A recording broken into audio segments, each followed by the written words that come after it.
Hey YouTubers, Mike Martins here with the Mike Martins channel. Thanks for joining me. Check out this precious, beautiful view. I've been here a few times with you guys. Where am I? I'm in the parking lot of the local Walmart. And I kind of wanted to show this to you guys. It's actually pretty hype out here. Nice and quiet. Smells good, fresh. Sun setting, just a gorgeous day. Just kind of want to share this with you guys because today we got a new lesson. And today we're going to look at the difference between money and currency. What is the difference between money and currency? I was going to actually sit outside and read this for you guys, but it's just too windy out there. So I kind of want to throw this out. This is kind of important. So I like this story, this lesson that was written here, and it's coming from Schiff Gold. And if you haven't checked out his channel, it's called Peter Schiff, peterschiff.com. And great channel. I've been following him for years. I've been following Max Kaiser, Gerald Celente, all the big guys. I've been following them so many years, and a lot of those guys inspired me to start my own channel.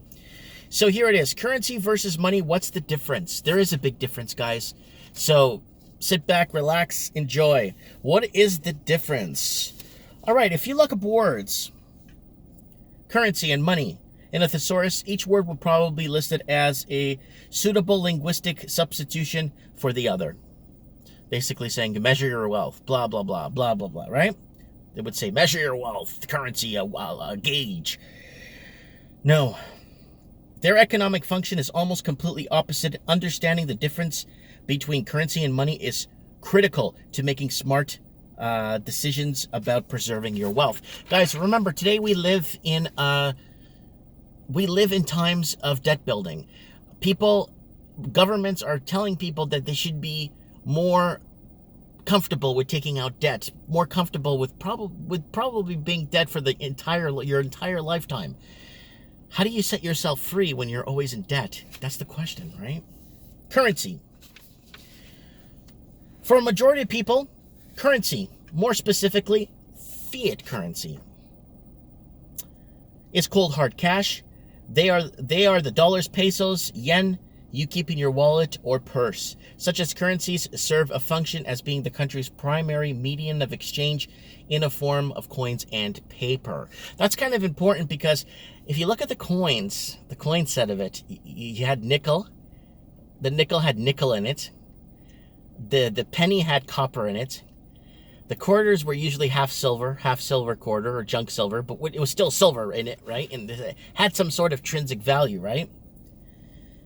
In the pre-modern era, countries moved from precious metals to currency as a way to facilitate exchange among economies, participants.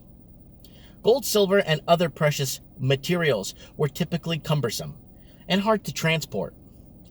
There was a need for more portable alternative that served the same function and most importantly was backed by precious metals, gems, or whatever, gold, silver, whatever. So it was hard to transport, and especially when you're transporting your wealth around in huge trunks of gold, when people used to build wealth, it would have been tough, right? Banknotes were once a type of currency backed by gold and silver in the United States. So banknotes were once a type of currency, right? Listen to the language. Backed by gold and silver. In the U.S., as such, banknotes could be exchanged for legal tender, i.e. gold and silver. So legal tender, gold and silver, right? At any time by the owner. U.S. certificates, for example, could be exchanged for their face value in silver. The U.S. adopted the gold standard in 1879. Now, you guys know what happened with Andrew Jackson, and he spent his entire presidential administration fighting the banks. All he did was fight the banks, tooth and nail. His entire administration was to destroy the banks. And when old Hickory was on his deathbed, he said, I fought a good fight, and I freed my local countrymen for being indebted or enslaved or indebted by the banks. I killed the bank. So he was proud to say that his administration did what they could to destroy the banks. Having a currency backed by actual precious metal helped lend credibility to the governments that issue it. It facilitated the trust of these institutions needed to make their currency system work. People accepted currencies because they knew their wealth was secured in, i.e., backed by precious metals on top of that. Paper and cheaper metal coins were an effective way to conduct business. So here's the deal. It's like, think of it like this. It's like floating money. Like you're going to float $30,000 to somebody, but there's no backing to it. There's no collateral. So think of it, I'm going to float you 30 grand. And it's like, okay, to help you with your whatever you need, right? And then you could just pay me back the 30 grand when you got it, right? But unfortunately, without collateral, it's really hard to float anyone 30 grand without anything to back that $30,000, right?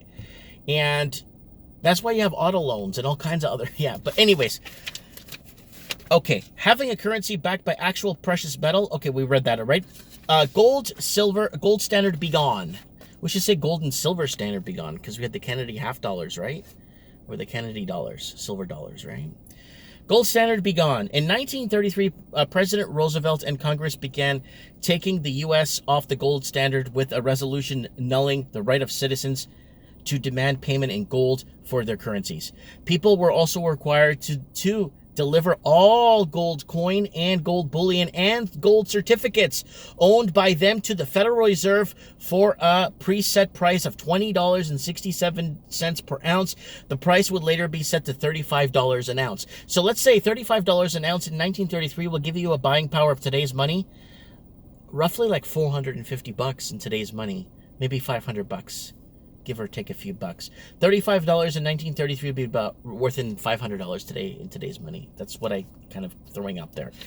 By hoarding all of the gold and controlling its price, the federal government could now more effectively control how much money was in circulation. Like today's monetary policy, the Keynesian economic theory of creating inflation.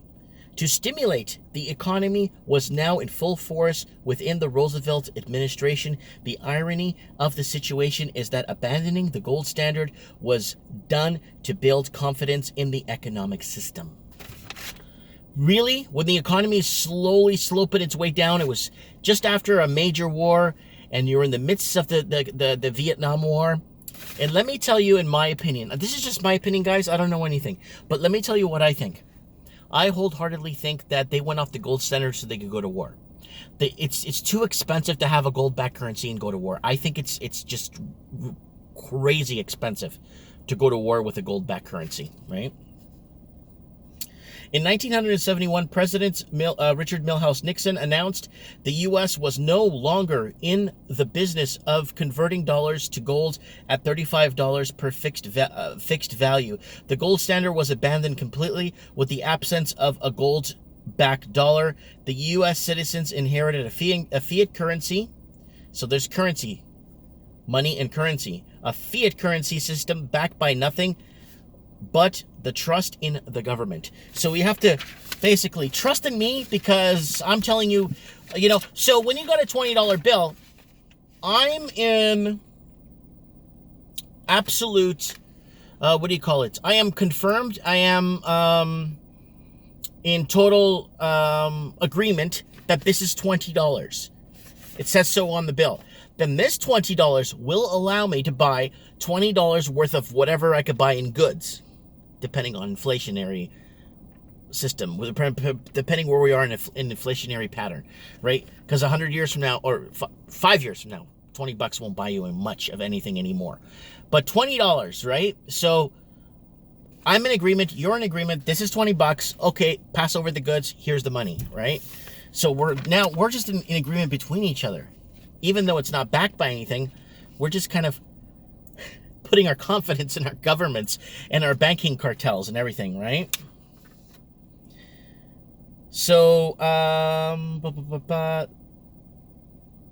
so payments and debts, using to pay payments and debts, unlike government decree and issued a fiat currency, commodities like gold and silver have intrinsic use value. So it says here that governments Government decreed and issued fiat currency. Commodities like gold and silver have intrinsic or use value.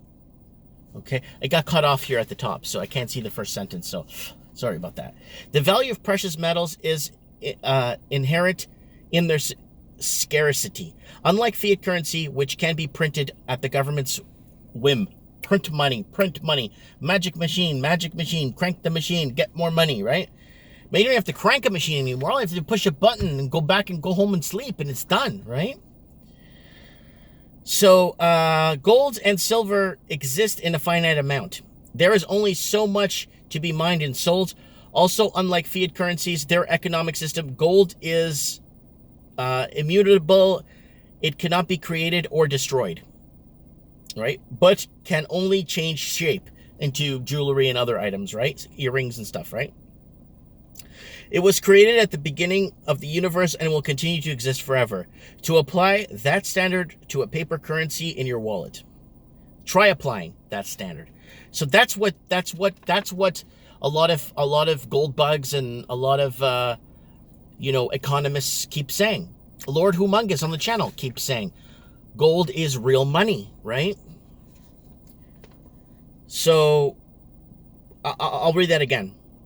Fiat currencies come and go and rise and the fall of nations, but gold and silver will always remain. So, yeah, that's important. The difference between currencies and money should now be clear enough to stress the importance of maintaining your wealth by buying gold. So, I like this part. I'm going to read it again. For thousands of years, gold and silver has served as money because of these unique characteristics. Removing our currencies from their connection to precious metals has detached our faith in their value and allowed governments and financial institutions to artificially alter their value as they see fit. Fiat currencies come and go with the rise and fall of nations, but gold and silver will always remain.